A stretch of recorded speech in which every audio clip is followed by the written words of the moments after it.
Seriously, you gotta be kidding. Having a kid with the guy you broke up with. Oh, is it because you can't forget about me? Thinking maybe if you have a kid, you can't cut ties with me. You actually considered that? Hey, is that it? It's ridiculous. Looking back now, it was definitely the right decision to break up. If I'd stayed with this daydreamer, I wouldn't have the happiness I have now. Today, I want to talk about this unforgettable dark past of mine and the drama of its reversal. My name is Amy. I'm a 53-year-old housewife who finds joy in leisurely doing housework while watching the morning news. I was 38 at that time. I was living peacefully with my husband Keith, but around that time, a slight air of unease began to flow in our house. Keith started responding to my words with indifference, or rather, a kind of imposing, So? or, And? when I tried to continue with, so you see, I'm busy. he would cut me off with. It felt dismissive, as if I was being treated harshly. He hadn't always been like this. He was more of a chatterbox who would try to make me laugh with his jokes whenever he can. But then, this sudden change, because it was so abrupt, I wondered if I had done something wrong, but I couldn't think of anything. Then one day, I noticed a faint lipstick mark on the back of a shirt Keith had put in the laundry. On the day he wore that shirt, he came home late saying he had to work overtime. I didn't think there would be someone at Keith's all-male workplace who would lean against him with lipstick on. If there was, that would be too weird to even imagine. Could it be a woman? I naturally came to that conclusion, but it was hard to prove anything from a single lipstick stain. He could make up any excuse, like bumping into someone. I decided I needed to gather more evidence and started carefully checking Keith's behavior for any signs of change. Ironically, just being a bit more observant led to a pile of evidence of infidelity showing up. For instance, Keith always got up to use the bathroom around 2 a.m. when I was asleep at night. I had never doubted him before, but it seems that he was actually making calls to a woman during that time in the bathroom. There were times when long hairs came out from the inside of his suit. Also, sometimes when I looked closely at his handkerchief, there were traces of what seemed like wiped-off lipstick. The icing on the cake was when I borrowed Keith's car after a long time and found a tinted lip balm. If Keith had been using a tinted lip balm, that would be another story. But I thought this would be the most irrefutable evidence yet. It was our 10th year of marriage. The frustration of having my husband stolen by a woman out of the blue. The pure loneliness of not wanting to be alone and the love for Keith rekindled. Is it really impossible to make amends? Is there no way to make him come back to me just once more? Is there nothing that can revive something once cooled off? Pregnancy at this timing, it's a gift from God. Needless to say, I couldn't help but think that way. We didn't have any kids. The monotony of our relationship might have been the reason for my husband's infidelity. So, this pregnancy might change things. With that hope in my mind, I revealed my pregnancy to my husband. But then... What? Give me a break. That's just troublesome. Let's break up. I couldn't believe my ears. Well, looking back, I suppose I was naive to think he might come back to me. It's rare for a man who's been unfaithful to return. Life doesn't always play out like a TV show or a movie. But back then, I believed that we loved each other and got married so we could surely reconcile. How could you say something like that? It's your baby. Even a child would be better off without a father like me. You've realized that, haven't you? Seeing my husband smirk, my heart skipped a beat. I've been cheating. Pretending not to know about my husband's affair, planning to go back to normal after the baby. It feels like I had been pushed off a cliff. At that time, I thought, if the affair comes to light, the tension between us will make him not come back. But that was a miscalculation too. I was trying to let you catch me, doing all sorts of things, but you never said a word. I'm tired of waiting. What? I was waiting for you to say, you can't be serious. Let's divorce. Seriously, don't make it more difficult for me. You're joking, right? I wouldn't bother lying about something this troublesome. I have a cute 24-year-old girlfriend now. I don't need a 38-year-old who's going to gain weight from pregnancy. After saying that, my husband added, If your figure goes pear-shaped, you're out. And laughed alone. I couldn't laugh at all. Here, take this. I'll pay alimony or whatever. Just sign this quickly. What he handed over was a divorce paper.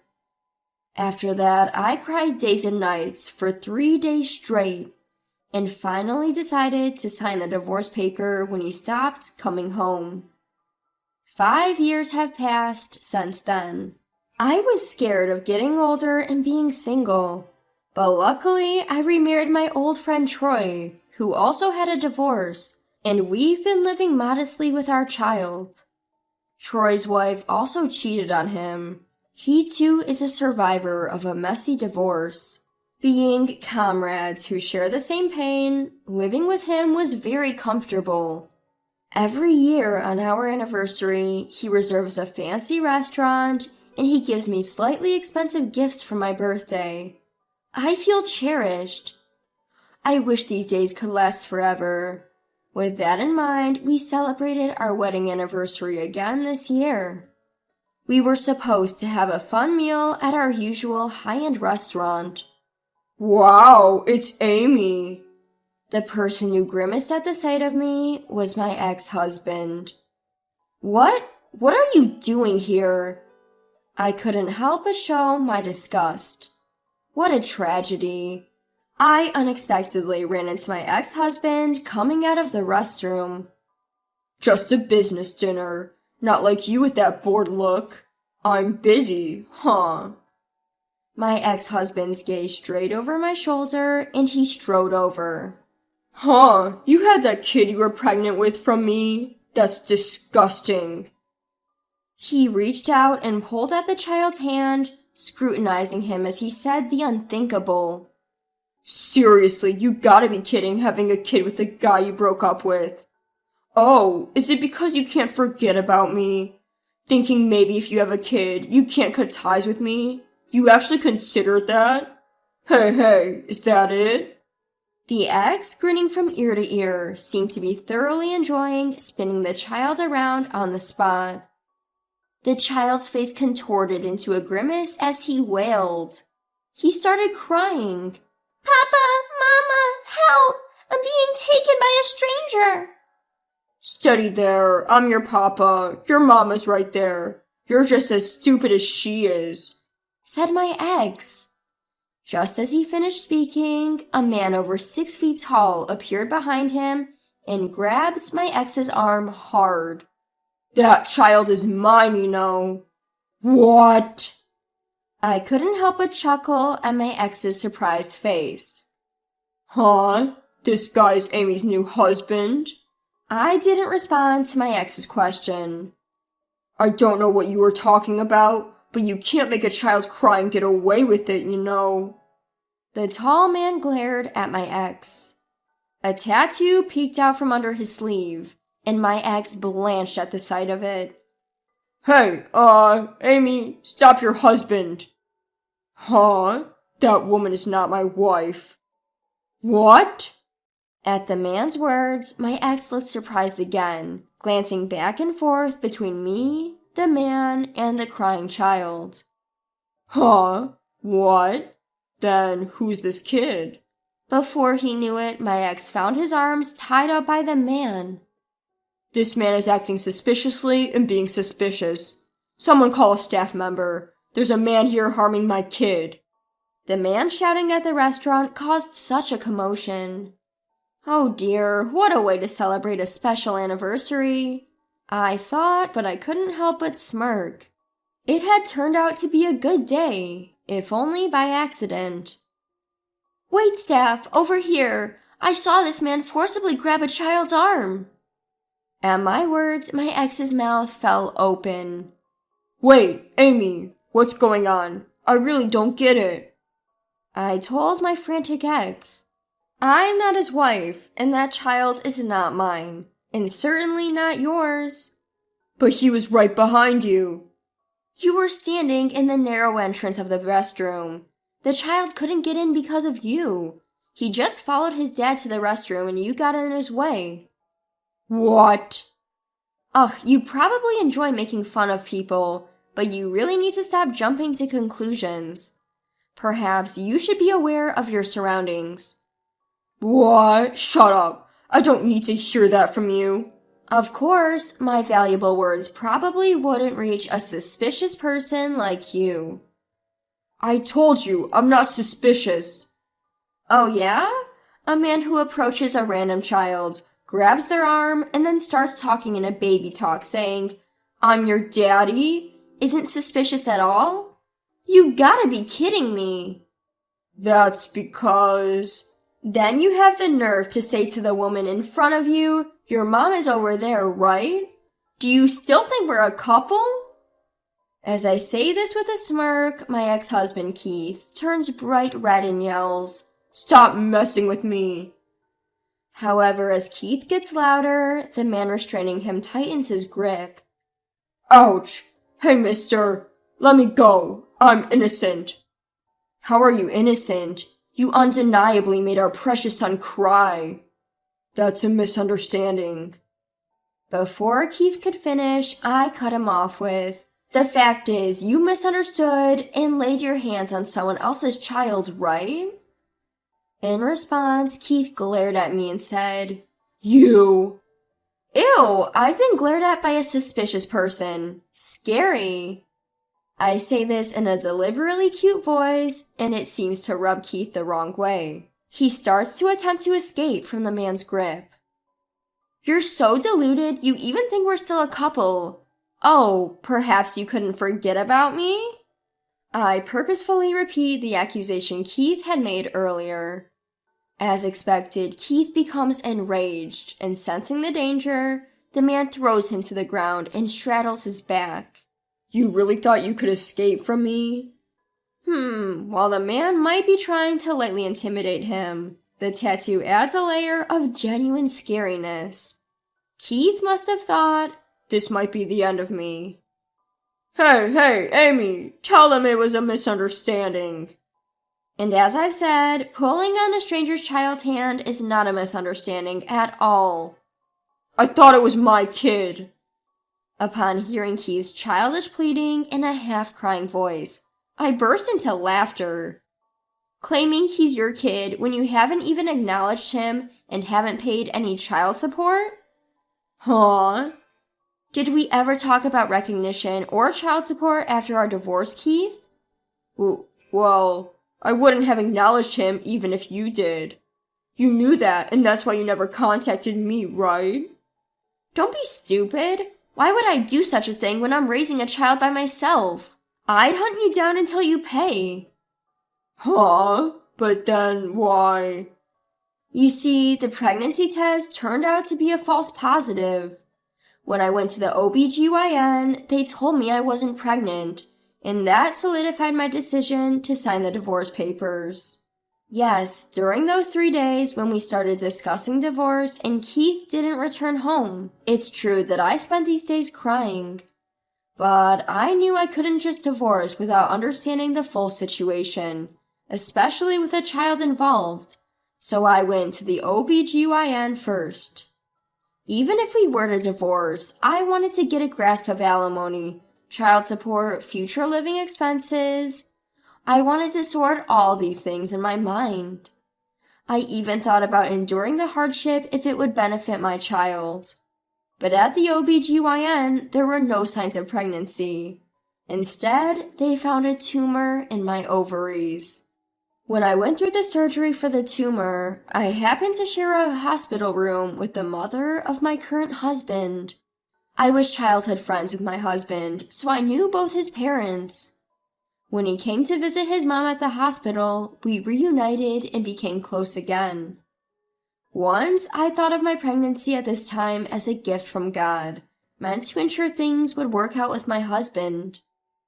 However, it turned out to be a blessing in disguise that led me to realize that breaking up with my husband was the right decision. It also allowed me to find someone who truly cared for me and led to the early discovery of an illness. Despite having one of my ovaries removed last year, I gave birth to a child with my current husband. Although it may seem like I have been through a lot of hardships, in reality, everything turned out to be a series of blessings for me. Upon learning everything, my ex-husband paled and muttered, "No way, I was dumped by her?" It goes without saying that I couldn't help but laugh at his realization that he was dumped. Well, a young girl wouldn't want to be with an aging man like him. At that moment, a police officer appeared. Apparently, someone from the restaurant had called him. My ex-husband was given a stern warning by the police. He managed to avoid further trouble by sincerely apologizing to the family of the child once the misunderstanding was cleared. Perhaps being thoroughly reprimanded by the police was a severe blow to him. He even came to apologize to me. My ex-husband doesn't know where I currently live, so he actually visited my parents' home and expressed his apologies to my mother. "I made the worst possible exit. I was wrong," he said. Growing older, being dumped by his lover, and no longer being wanted by anyone seems to have broken his spirit. He appears to be experiencing the loneliness of not having anyone to comfort him. But even though he apologized now, I really couldn't care less. I continued to ignore my ex-husband. If we hadn't met there, honestly, I would have forgotten about him long ago. On that day, we ran into each other. My current husband noticed I hadn't returned to our table for a while and came to check on me in the restroom. But he thought this might be Amy's first and last chance to get back at her ex-husband. So he decided to watch the situation from the shadows. Of course, I would have stepped in if anything happened, but the guy who was restraining him was just so strong.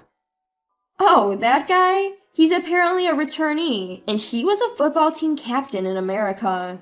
Well, that explains his strength. I wouldn't have stood a chance. I was scared, thinking he was some sort of tough guy. Hearing this, I couldn't help but laugh along with him. I admit I wasn't strong when we got divorced. Despite everything, all I did back then was to divorce him at his request, and received a modest alimony payment from him and his lover. Things don't always go smoothly like in fairy tales, so it was impossible to get a huge alimony payment. I also didn't have the strength to resist. But I was able to finally stand my ground and speak my mind to my ex-husband, and I think that allowed me to become truly strong. Now I can finally face my husband and my child without any guilt. Coincidentally, the day of my marriage anniversary this year became the day of my new beginning. And now my husband has become a freelance architect and has doubled his income, allowing me to quit my part-time job and enjoy my life as a stay-at-home mom. My slightly rebellious daughter grumbles when I ask her to do things, but she quietly helps out when I don't ask. Only my husband and I know about her loving nature. Although I had a late-life pregnancy and only have one daughter, our family, along with our 2 dogs, makes for quite the lively household.